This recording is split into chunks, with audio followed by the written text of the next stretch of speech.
The grand hall of the Galactic Council buzzed with tension. 500 alien representatives from across the known universe sat in rising tiers around a central platform. At the center stood a lone human, Kang Jiho, his back straight despite hours of grueling questioning. The head counselor, a blue-skinned being with 4 arms, raised a hand for silence. "We have deliberated on the evidence presented. Humanity poses an unacceptable risk to galactic peace." Jiho's hands tightened into fists at his sides, but his face remained calm. He had expected this. The Council had never intended to welcome humans as equals. "Earth has developed too quickly," continued the counselor. "Your kind advances technology without understanding consequences. You wage war among yourselves without hesitation. The Council votes to quarantine solar system effective immediately." Murmurs of approval rippled through the chamber. Jiho looked around at the alien faces. Some showed pity, others satisfaction, but most showed simple relief. "You may speak your final words to the Council," the blue alien said, gesturing to Jiho. "You make a mistake today," Jiho said, his voice carrying across the hall. "Humans do not forget. We do not give up. One day we will return to the stars, and you will remember this moment with regret." As he spoke across the galaxy, orders were already transmitting to the massive containment fleet. Thousands of ships moved into position around Earth's solar system, preparing to create an energy barrier that would trap humanity within its own cosmic neighborhood. On Earth, most people went about their day unaware of the decision that would change their future, but in a secret facility beneath the Pacific Ocean, Director Nayuna received the encoded message from Jiho. "It's done," she told the room of grim-faced military and scientific leaders. "The Council has voted for quarantine." An older man stood up. "Then we proceed with Operation Seed Ship." Yuna nodded. "The ships are ready. 3 vessels, our best people, our most advanced technology. They'll leave within the hour before the barrier activates."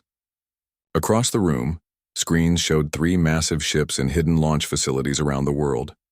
Each carried 500 carefully selected humans, scientists, soldiers, engineers, doctors, along with frozen embryos, seeds, and the distilled knowledge of human civilization. "How long until the barrier is complete?" asked a general. 6 hours, Yuna replied. "But our ships will be beyond detection range in 3. While billions of humans remained unaware of their coming imprisonment, the 3 ships rose silently into space. Their engines used technology reverse-engineered from a crashed alien vessel, making them faster and harder to detect than anything the Council expected humans to possess. Captain Moon Junho commanded the lead ship, Horizon. As Earth grew smaller, behind them, he addressed the crew over the intercom. "Today we leave behind everyone we know and love. We carry with us humanity's future among the stars. The Council believes they have contained us, but they have merely scattered the seeds of their own eventual downfall." The 3 ships accelerated to speeds no Council vessel could match, heading for a distant star system beyond Council space. They carried plans for building more ships, for establishing colonies, and eventually, for developing technologies that would allow humanity to break the barrier around Earth. Back at the Council chamber, Jiho was escorted to his ship for the journey home. He would be the last human permitted to travel beyond the solar system. "You understand?" said his alien guard almost apologetically. "Your kind develops too unpredictably. The older races fear what humans might become." "They should," Jiho answered, quietly. As his ship approached Earth, he could see the barrier taking shape, a faint shimmer of energy stretching across space, enclosing the sun and all its planets.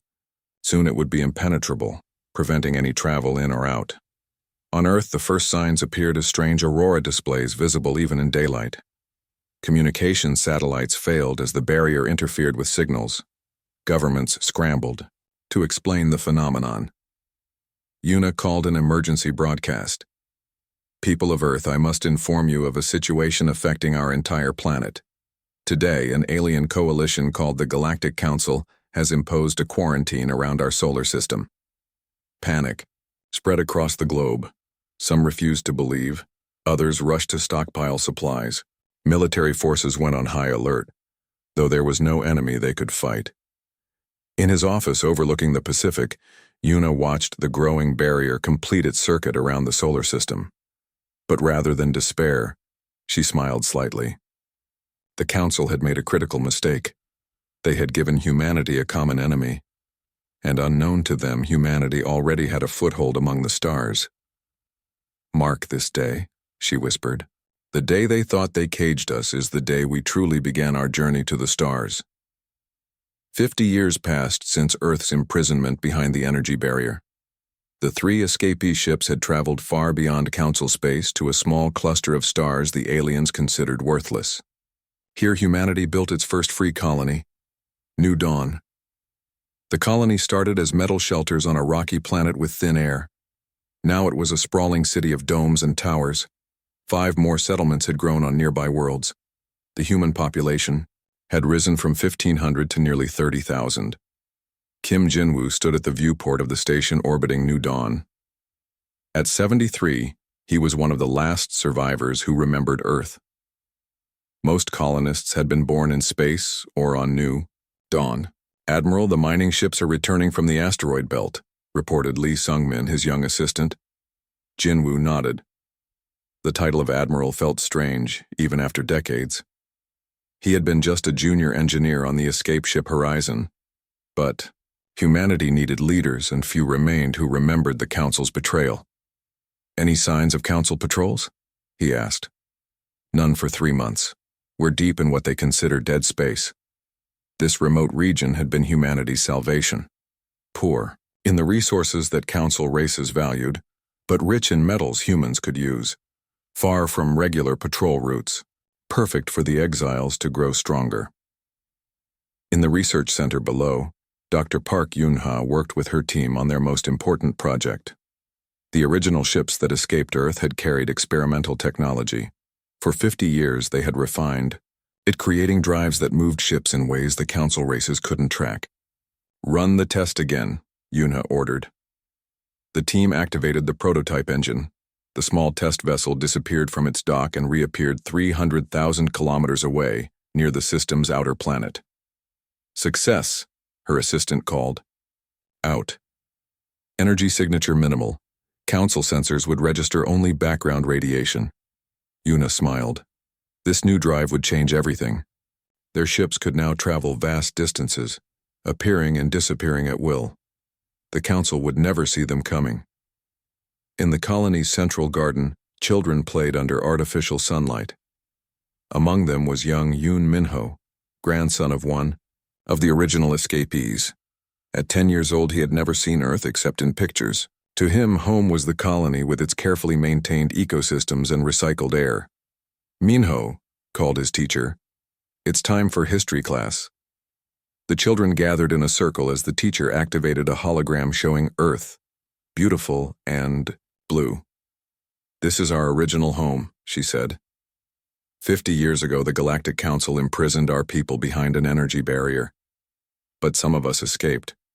We are the seeds of humanity's future. The children listened with wide eyes. To them, the story was like a fairy tale, distant and hard to believe. Later that evening, in the colony's command center, Jinwoo met with the Leadership Council. Representatives from all 6 colonies attended, some in person, others as holograms. "Dr. Park's team has succeeded," Jinwoo announced. "The new drive works. We can now begin the next phase." Choi Min, head of security, leaned forward. "Are we ready? The Council outnumbers us 1,000 to 1. "Numbers mean nothing if they can't catch us," replied Park Yuna. "With these drives, our ships can disappear before their weapons lock on. We can strike and vanish." The debate continued for hours. Some leaders wanted to build more colonies and grow stronger. Others argued they should begin operations against the Council immediately. "We haven't forgotten our purpose," Jinwoo reminded them. "Earth remains imprisoned. Billions of our people live without knowing the truth about the galaxy. Our mission is to free them." The meeting ended with a decision. They would build a fleet using the new drive technology. They would establish hidden outposts closer to Council space. And they would begin gathering intelligence on Council weaknesses. As the others filed out, Jinwoo remained, studying the star charts. A hand touched his shoulder. Yuna, his oldest friend and confidant. Thinking about Earth? She asked. Wondering. If anyone is still alive there who remembers us, he replied. It's been 50 years. The barrier prevents signals from getting through. But Earth survives. And one day, we'll return. That night, as New Dawn's lights dimmed to simulate night, Jinwoo dreamed of Earth's blue skies. In his dream, the energy barrier shattered like glass and humanity's ships returned home in triumph. Morning brought news that the scout ship Pathfinder had discovered something remarkable in a nearby system, ruins of an ancient civilization, unlike any the Council had documented, and within those ruins technology that might give humanity the final advantage they needed. The Wanderers had found their path forward. 100 years had passed since humanity's exile. The small fleet of refugees had grown into a powerful hidden empire spanning 20 star systems.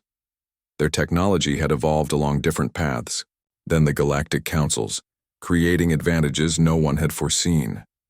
Today was the day of return. On the bridge of the Vengeance, the largest ship in the human fleet, Admiral Bei Jun checked the tactical displays one final time. He was the grandson of one of the original escapees, born and raised in the free colonies. Earth was just a story to him, but a story worth fighting for. All ships report ready, Admiral, said his second-in-command, Captain Shinara. Jump drives, charged and coordinates locked. Bei nodded. Around the Vengeance, 50 warships and 30 support vessels waited in formation. This was only one battle group. 5 others were positioned near different Council worlds. Signal all ships, he ordered. Execute jump on my mark.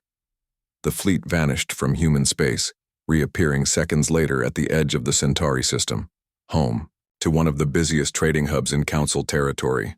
Alarms blared across the Council station. The sudden appearance of 80 ships where none had been detected sent panic through the control systems. Nothing in their experience allowed for ships to appear without warning, without using the established jump gates. Unidentified fleet. This is Centauri Control, came the nervous transmission. You have entered restricted space. Identify yourselves immediately. Bei straightened his uniform and faced the communication screen. This is Admiral Bei Jun of, the Human Stellar Nation. We request an immediate audience with the Galactic Council representatives. Silence followed, then confused chatter in alien languages. Finally, a new voice responded. Deeper, more authoritative. This is Security Commander Vrax. Humans are contained within the Sol System quarantine field. Your claim is impossible. Bei smiled thinly. The quarantine failed, Commander. Humanity has been free among the stars for a century, building, growing, and preparing. We have come to negotiate the removal of the barrier around Earth and recognition of our sovereignty. On the station, Council officials scrambled to respond. Their defense fleet was minimal. This was supposed to be safe core territory. Emergency signals went out calling for reinforcements. The Council does not negotiate under threat, Commander Vrax replied. Your ships will power down and prepare for boarding or face immediate consequences. Instead of answering, Bei nodded to his tactical officer. 6 small human ships broke formation, activating their special shielding technology. Before the Council vessels could react, the human ships had passed straight through their defensive screens. A demonstration, Bei explained calmly. Your shields cannot stop our ships. Your weapons cannot track them. We could destroy this station and every vessel here without taking a single casualty. He paused, letting the implications sink in. But we are not here for destruction. We are here for justice. Your Council imprisoned billions of innocent humans a century ago. We demand to speak with the current Council leadership. Panic spread through the station as officers realized their defenses were useless. Within minutes, a secure channel opened showing the face of an elderly alien with pale blue skin and 4 eyes. I am High Counselor Zavnar, the alien said. Your presence here violates all Council law and treaty. Laws we had no part in making, Bei replied. Laws imposed on us without consent. We wish to establish diplomatic relations and discuss the removal of the barrier around Earth. The counselor's upper eyes narrowed. Impossible. The containment was established for the safety of all galactic species. Your kind is unpredictable, dangerous. Bay leaned forward. Then explain the ships surrounding your homeworlds at this very moment. With a gesture, he showed the counselor images from 5 other locations, human fleets positioned near the home planets of each major council race. We could have attacked without warning, Bay said quietly. Instead, we come offering peace and cooperation. The choice is yours, counselor. Hours later, in the grand meeting chamber of the station, Bay sat across from 7 council representatives. The tensions were high, but talking had begun. How did you escape the barrier? Asked one counselor, a reptilian being with scales that shifted colors with its mood. 3 ships left before the barrier closed, Bay explained. From those ships, we built our nation. We discovered worlds beyond your explored space. We developed technologies your scientists never imagined. Another counselor leaned forward. And now you threaten us with these technologies? We demonstrate our strength so you understand we cannot be dismissed, Bay corrected. But our true desire is to free Earth and establish our rightful place in the galaxy. The negotiations continued through the station's night cycle. Council reinforcements arrived but maintained distance, recognizing the precarious situation. As dawn broke on the station's artificial day, an agreement took shape. The Council would send representatives to Earth to begin the process of dismantling the barrier. In return, humanity would share some of its technological advances. Bay sent a message to all human colonies. The return has begun. Soon Earth will be free again. The exiles had come home. Retry SF, the talks fell apart 3 days later. What humans thought was good faith negotiation had been a delay tactic. Council reinforcements arrived in massive numbers, surrounding the human delegation. You left us no choice, High Counselor Zavnar told Admiral Bay-Jun in the final meeting. The quarantine of humanity was unanimously decided. It cannot be undone. Bay's expression didn't change. I expected this. The Council has never dealt fairly with humans. He tapped a small device on his wrist. Across the room, Council security officers moved to stop him, but it was too late. The signal had been sent. What have you done? Demanded Zavnar. I've given the order, Bay said calmly. The reckoning has begun. Throughout Council space, hidden human ships activated their advanced jump drives. Unlike the visible fleet that had come to negotiate, these vessels had infiltrated key systems months earlier, using cloaking technology beyond Council understanding. On the Council homeworld's power grid suddenly failed. Defense systems went offline. Communication networks dissolved into static. No weapons fired. No one died. But within hours, the most powerful civilizations in the galaxy found themselves blind, deaf, and helpless. The Council fleet commanders surrounding Bay's ships received desperate messages from their home governments. You see, Bay told Zavnar, we could have destroyed you. Instead, we simply showed you what it feels like to be vulnerable. On the planet Chorus, homeland of one of the founding Council races, Director Ojiwan led the human operation personally. Her team had disabled the planetary defense grid without firing a shot. All systems neutralized, reported her lieutenant, Nam Hyuk. Their military is grounded. Government centers isolated. Jiwan nodded. Begin Phase 2. Across the Chorus capital, city public screens and communication devices activated simultaneously. The face of a human woman appeared. Yoon Sumin, president of the Human Stellar Nation. People of the Galactic Council, Sumin said, her words translated into every council language. For a century, your leaders have imprisoned Earth behind an energy barrier. They told you humans were dangerous and unpredictable. Today, we have demonstrated our power and our restraint. The broadcast continued, revealing the truth the Council had hidden. How certain Council races had feared human potential. How the quarantine decision had been driven not by security concerns, but by economic interests. Some Council members had wanted Earth's resources for themselves. In the Council meeting chamber, Zavnar watched the broadcast with growing horror. You are revealing classified information. This is treason against the Council. The council betrayed itself. Bay replied, "Your ancestors built a government based on lies and fear. We're simply exposing those lies." Across council space, other suppressed species watched the human broadcast with growing interest. The Narani, who had been denied full council membership for centuries. The Vex, whose resource-rich worlds had been exploited through unfair treaties. They saw in humanity a potential ally against their oppressors. 3 days into what humans called the Reckoning, the first council world requested direct talks with the human stellar nation, bypassing the central council authority. By the end of the week, 5 more had followed. The council's unified front was crumbling. On the 10th day, Bay met with representatives from 23 council worlds and 17 non-council species aboard the Vengeance. The Grand Council was noticeably absent. "For too long, the founding races have controlled galactic politics," said the Narani ambassador.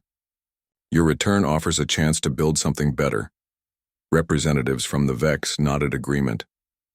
"The council claims to represent all but serves the interests of few. This system must end." Bay listened carefully. This was more than he had hoped for, not just humanity's return, but a chance to reshape galactic society. "We propose a new governing body," he said. "One where all spacefaring species have equal voice. No more first-tier and second-tier members. No more secret committees, making decisions that affect billions without their input."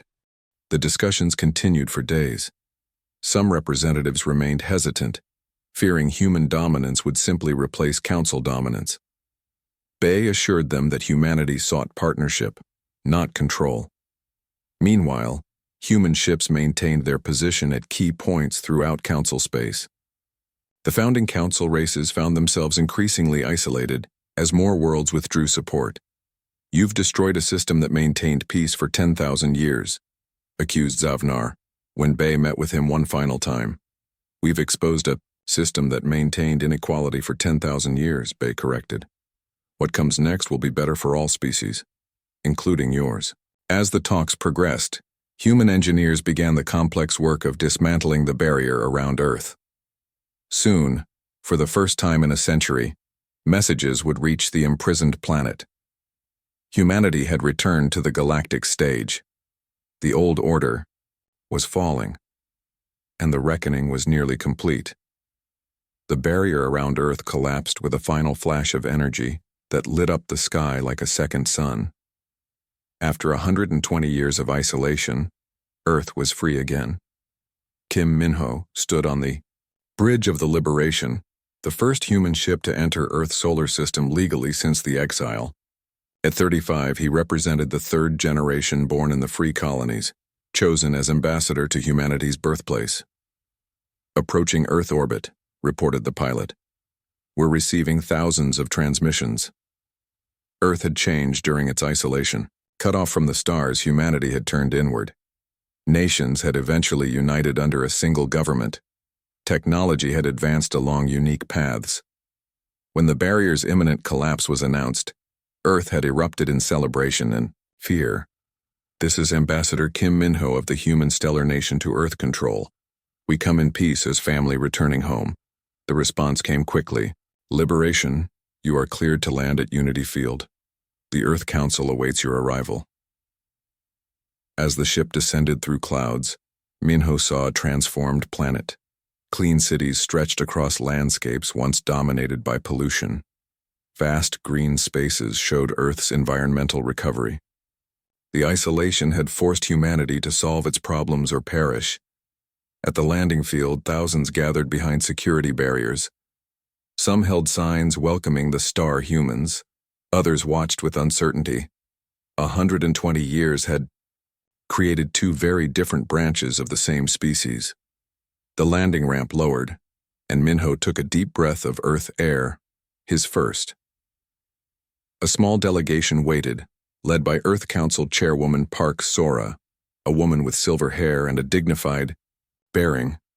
"Welcome home," she said, extending her hand in the traditional Earth greeting. Minho took her hand. "Thank you, Chairwoman. Though I was born among the stars, Earth will always be our spiritual home." The meeting that followed lasted hours. Minho explained how the escaped ships had built colonies, developed new technologies, and finally returned to confront the Galactic Council. He described the reckoning and the collapse of the old order. "And now?" asked Park. "What happens to Earth in this new galactic arrangement?" "Earth joins as a founding member of the new Galactic Concordat," Minho explained. "Equal to all other worlds. Your voice will help shape galactic policy from the beginning." Across the galaxy, similar scenes played out as representatives of the new Concordat visited worlds that had never been offered council membership. The Narani, the Vex, and dozens of other formerly marginalized species found themselves suddenly elevated to full partnership. On Centauri Prime, once the seat of council, power construction crews dismantled the ornate council chamber. In its place would stand the Concordat Assembly, a circular structure where representatives from all worlds would sit as equals. The founding council races struggled to adjust to their diminished status. Some accepted the change with grudging respect for humanity's achievement. Others plotted resistance but found little support among former allies. 3 months after Earth's liberation, representatives from 112 worlds gathered for the first Concordat Assembly. The meeting took place on a massive station built at a neutral point in space. By tradition, Earth's representative would speak first. Chairwoman Park rose from her seat, looking out at the gathered delegates, a rainbow of species, many never before included in galactic governance. For over a century, Earth developed in isolation, unaware of the greater galaxy, she began. During that time, our exiled brothers and sisters built something remarkable among the stars. Today, we unite these two branches of humanity and join with all of you to build a more just galaxy. The applause that followed came from many different types of appendages: hands, claws, tentacles, wings. A new era had begun. Later that evening at the reception celebrating the Concordat's founding, Kim Minho found himself speaking with Zavnar, the former High Counselor who had rejected humanity's initial return. "I underestimated your kind," the old alien admitted. "We all did. We saw your capacity for violence and missed your greater capacity for innovation." Minho nodded. "The exile made us stronger. It forced us to develop technologies and perspectives the council races never considered." "And now?" asked Zavnar. "What does humanity want, having achieved such a total victory?" Minho looked around at the diverse gathering. Former enemies, now cautious allies, former outcasts, now equal partners. "The same thing we always wanted," he said. "A chance to explore the stars without limits. A voice in decisions that affect us. And the opportunity to build something better than what came before." As the celebration continued, news arrived from distant scout ships. Beyond the boundaries of former council space lay uncharted regions, filled with wonders and mysteries no known species had explored. The Concordat would face challenges the old council never imagined. Humanity had returned from exile, overthrown an empire, and helped build a new order. But their greatest adventures still lay ahead, in the vast frontier of unexplored space, a frontier they would face not as conquerors, but as members of a united galaxy.